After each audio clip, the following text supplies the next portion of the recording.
Kita beralih ke informasi kriminal. Pemirsa, polisi kembali menggerebek kampung narkoba di kawasan Muara Baru, Tanjung Priok, Jakarta Utara. Selain menyita sejumlah barang bukti, 31 pengguna dan pengedar narkoba diringkus. Satu persatu rumah yang diindikasikan sebagai lokasi pengguna dan pengedaran narkoba di kampung Muara Bahari, Tanjung Priok, Jakarta Utara digerebek Satuan Narkoba Polres Jakarta Utara. Sejumlah barang bukti disita, diantaranya adalah 103 gram sabu dan 11 alat hisap atau bong. Polisi juga menyita drone, layar TV, CCTV, dan decoder yang digunakan para bandar narkotika untuk memantau kedatangan polisi. Tak hanya itu, pemirsa, disita pula senjata api laras panjang yang digunakan untuk melawan petugas kepolisian.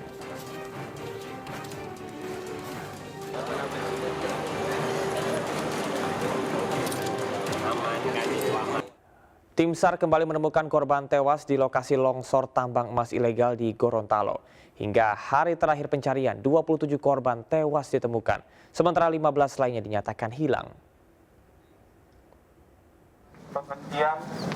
Tim SAR menghentikan pencarian korban tambang emas yang longsor di Desa Tulabolo Timur, Bone Bolango, Gorontalo. Penghentian pencarian dan evakuasi korban ditetapkan melalui rapat bersama tim terkait, mulai dari TNI Polri hingga pemerintah provinsi. Pada peristiwa longsor tambang emas, sepekan lalu tercatat 325 korban. 27 korban tewas, 15 korban dinyatakan hilang, dan 283 korban selamat. Sampai dengan hari ini penutupan operasi SAR, korban meninggal berjumlah 27 orang, selamat 283, yang masih dalam pencarian. Pemirsa, di hari terakhir Pekan Raya Jakarta, antusiasme pengunjung semakin tinggi. Ribuan pengunjung meramaikan gelaran tahunan Jakarta Fair Kemayoran dengan berwisata kuliner. Dan berikut laporan Faisal Rinaldi bersama dengan Muhammad Zulkarnain.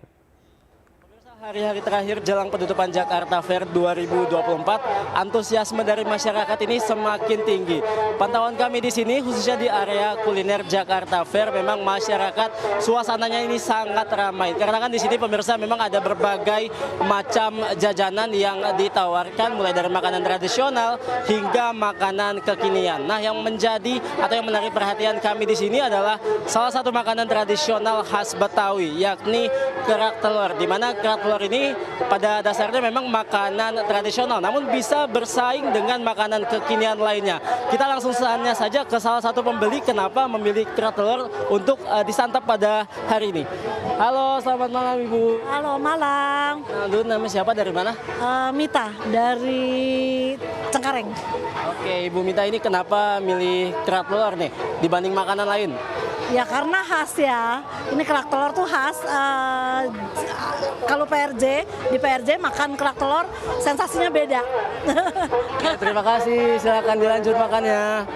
Ya pemirsa, memang selain kulineran, masyarakat ataupun pengunjung di sini juga bisa datang ke berbagai tenan. Seperti misalnya ada yang menjual berbagai produk kecantikan, kemudian juga pakaian, produk atau perlengkapan otomotif, dan juga masih banyak yang lainnya. Nah, untuk pemirsa, ini memang yang ingin datang, agar datang bisa ke penutupan Jakarta Fair yang akan digelar pada 14 Juli 2024. Dari Jakarta, Faisal Rinaldi, Muhammad Zulkarnain, iNews melaporkan.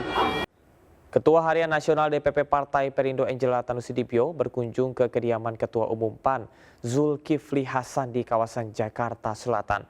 Pertemuan digelar dalam rangka mempererat silaturahmi sekaligus menjalin kerjasama menghadapi Pilkada 2024.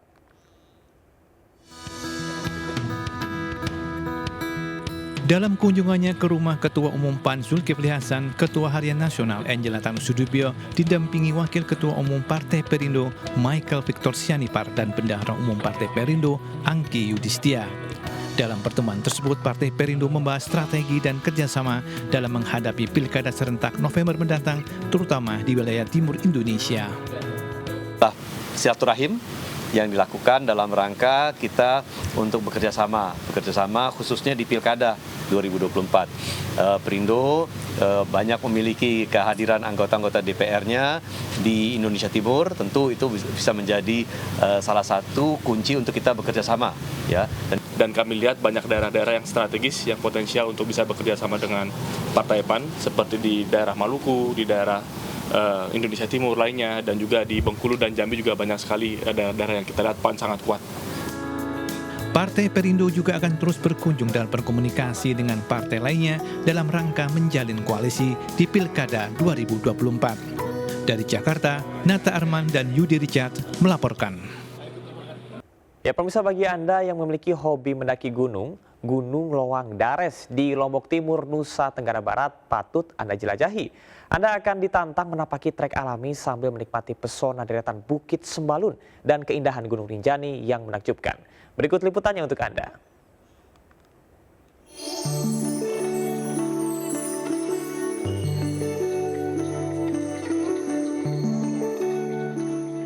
Bumi Gora sungguh mempesona. Layaknya eksotisme surgawi, Lombok Timur, Nusa Tenggara Barat memang menyimpan kekayaan pegunungan yang syahdu.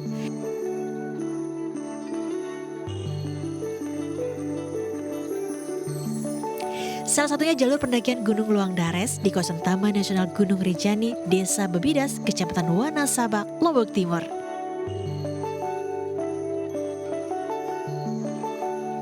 Selain menyuguhkan pesona Gunung Rinjani dari atas ketinggian, jalur pendakian gunung ini baru dirintis oleh komunitas pemuda setempat.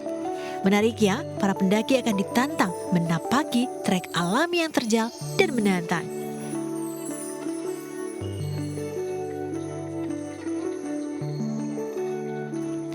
Bagi pendaki pemula, butuh waktu 3-4 jam untuk bisa sampai ke puncak Gunung Dares dengan ketinggian 2083 meter dari permukaan laut. Meski melintasi medan yang melelahkan, rasa lelah akan terbayar saat Anda sampai di puncak tertinggi Gunung Dares. Keistimewaan dari jalur pendakian ini, pendaki akan disuguhkan dengan keindahan deretan Bukit Sembalun yang memanjakan mata. Disebut Gunung Lowang Dares karena di kawasan pegunungan ini terkenal dengan sarang burung hantu. Dalam bahasa Sasak, kata lowang berarti lubang dan Dares disebut burung hantu. Karena Lowang Dares ini burung hantu lah. Menurut kata orang tua dulu lah, Lowang Dares ini burung hantu sedih kekias itu. Makanya ada lubang katanya di sebelah timur.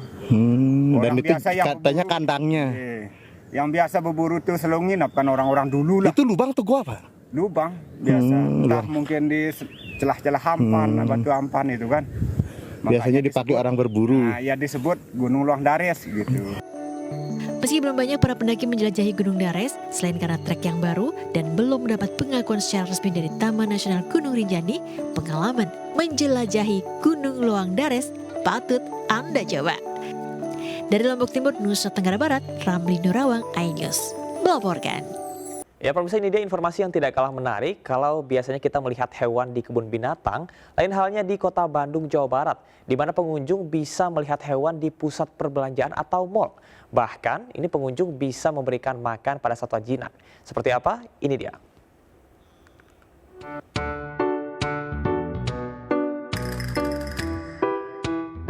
Satwa-satwa ini begitu menggemaskan. Jika biasanya kita melihat beragam satwa di area kebun binatang, uniknya kali ini kita bisa melihat beragam satwa jinak di salah satu pusat perbelanjaan di Kota Bandung, Jawa Barat.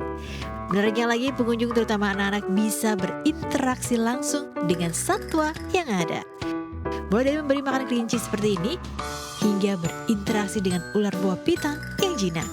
Tanya itu, anak-anak juga bisa bermain wahana menunggang kuda poni seperti ini. Asik kan? Wortel. Ngasih makan apa aja tadi, Dek? Tadi ngasih makan hamster sama kelinci. Kelinci. Udah lihat hewan apa aja? Tadi gigi udah sama kelinci sama hamster. Seru nggak? Seru. Juga untuk hewan-hewannya sendiri yang kita bawa ini hewan-hewan yang 100% udah jinak dan aman untuk interaksi. Jadi pengunjung bisa interaksi dengan semua hewan yang ada di sini. Nah, bagi Anda yang tengah berlibur di Kota Bandung, tak ada salahnya untuk berkunjung ke tempat ini. Hanya dengan merogoh kocek Rp15.000, pengunjung terutama buah hati Anda bisa mendapatkan pengalaman seru melihat dan memberi makan satwa jinak yang menggemaskan. Dari Bandung, Jawa Barat, Ervan David, iNews melaporkan. 128 pemiliar saling sikut di hari kedua 10 Ball Turnamen Championship 2024 di Bandung, Jawa Barat. Para pemiliar saling menunjukkan keahlian dan kemampuan untuk bisa lolos ke tahap berikutnya.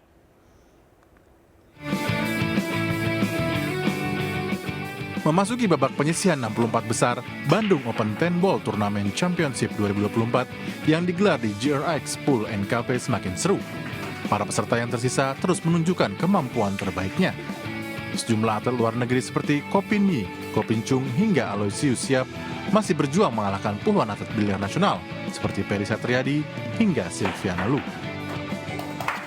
Di 64 besar ini saya rasa pemain semua itu hampir merata dan pemain-pemain mereka juga sudah berpengalaman semua yang tampil di sini. Dan yang pastinya lebih sengit lagi lah. Yang lolos di stage 2 ini kan tentu orang-orang yang sudah qualified setelah melalui kualifikasi stage 1. Di antaranya pemain asing itu tidak ada yang gugur. Bandung Open 10 Ball Turnamen Championship 2024 yang digelar hingga 14 Juli mendatang juga dapat disaksikan langsung melalui RCTI Plus dan Vision Plus. Dari Kota Bandung, Jawa Barat, Sondi Agung, iNews melaporkan.